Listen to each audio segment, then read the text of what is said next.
Welcome to Reading the Gospels Together for Thursday, August the 20th, and today we're reading from Acts chapter 13, which marks the beginning of Saul's missionary journeys, and in fact the beginning of Saul finally being called by the name by which he is best known by us, which is Paul. Now, we've come to recognize that people in the New Testament times went by several names. You had their official family name, and then the name by which they're known in another language, and then their nickname. For instance, Simon Bar Jonah might not be a name familiar to you, or Simeon, or Cephas, but they are all the names by which the Apostle Peter was known. Saul became more commonly known as Paul, the name by which he was known as a Roman citizen. The name Paul, by the way, is a Latin form of a word meaning small or humble. Paul was probably small in stature. In an early church document, he was described as a man of middling size, and his hair was scanty, and his legs were a little crooked, and his knees were far apart. He had large eyes, and his eyebrows met, and his nose was somewhat long. I hope nobody ever describes me with that level of honesty. In a letter of his own, Paul quotes his opponents saying of him, "His letters are weighty and forceful, but in person he is unimpressive." So we can presume that Paul gets this nickname Paul by being small. Once Luke makes the transition from calling him Saul to calling him Paul, he sticks with that for the remainder of the book, for which we can be grateful. In 2 Peter, Peter refers to him as Paul as well. Now, there are times when Paul, and I'll call him that from now on too, there are times when Paul finds it useful to invoke his status as a Roman citizen as he travels through the empire. Perhaps he uses the Roman name of Paul to make that point, and we'll talk about that in an upcoming chapter. For now, though, let's focus on what's going on. We're in Antioch, and the church leaders there, which incidentally includes Simon Niger, quite possibly the same fellow identified in the Gospels as Simon of Cyrene, who carried Jesus' cross. The church leaders there receive a message from God while in prayer that Paul and Barnabas are to begin the work for which God has set them apart, and the missionary journeys of Paul begins. So, accompanied by Barnabas and John Mark, they begin their work in Cyprus, going from synagogue to synagogue with the good news. Coming to the main Cypriot center of Paphos, they gain an audience with the Roman proconsul named, you guessed it, Paul. Here we go again. Fortunately, he's also called Sergius, so we can easily tell them apart. Now, the proconsul is attended by a sorcerer named, get this, Bar Jesus, of all things, who not surprisingly opposes Paul's message. Paul curses him with blindness, and that, of course, results in the proconsul believing Paul's message. Now, the next line seems like a bit of a throwaway. Luke writes, from Paphos, Paul and his companions sailed to Perga in Pamphylia, where John Mark left them to return to Jerusalem.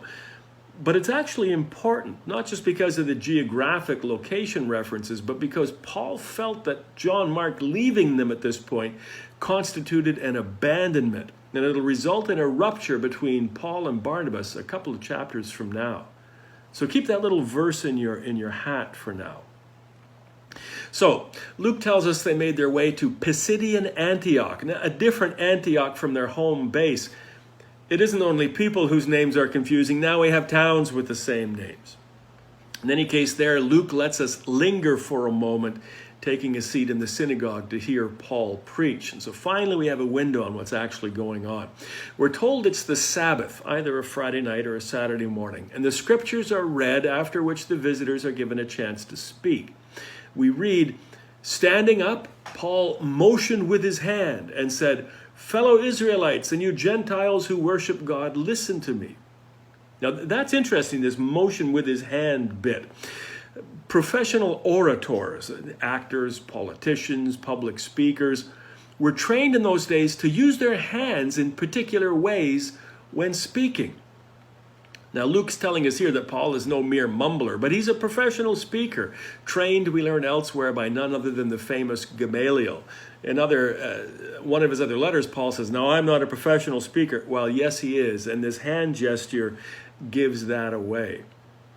Paul addresses both Jews, fellow Israelites, as well as you Gentiles who worship God, which is non-Jews who attended Jewish services of worship without converting to Judaism, a group particularly responsive, it turns out, to the Christian message, eventually forming the large part of Paul's ministry. Now, Paul in his sermon traces Jewish history all the way from the days of Moses, 1,200 years before, through King David, all the way through to John the Baptist, and then to Jesus himself. Did you see those professional hand gestures there? Now, in doing so, Paul is anchoring Jesus very firmly in the Jewish story, not as something new, but as a part of God's plan from the beginning, the very fulfillment of the law of Moses, accomplishing more than the law itself could, namely the forgiveness of sins. Now, the message was received well enough that Paul and Barnabas were invited back the following week. Now, by then, news had spread, and almost the whole city, writes Luke, came out to hear the message. Now, inevitably, this sparks jealousy among the synagogue leaders. And Paul's response is to say, well, fine then, I'll preach to the non-Jews, to the Gentiles. He even quotes Isaiah, as the prophet Simeon had done when the infant Jesus was presented in the temple way back in Luke chapter 2. And Simeon said, this shall be a light to the Gentiles. Paul uses that same language. Now, the Gentiles, of course, were delighted by this. Finally, they were included. They were part of God's plan too. But the synagogue leaders were enraged. They managed to turn both a group of powerful women as well as a group of city officials against the missionaries and had them expelled. Nevertheless, we read the disciples were filled with joy and the Holy Spirit. So the tension between the established Jewish faith and the Christian message is established here. And it's going to continue throughout Acts, unfortunately. In fact, on Monday, we're going to hear about one of the most important meetings ever held in the history of the church to deal with this very issue. But first, tomorrow, on Friday, we're going to hear more missionary adventures, including, and I'll bet you didn't see this coming, the death of Paul. See you tomorrow for chapter 14.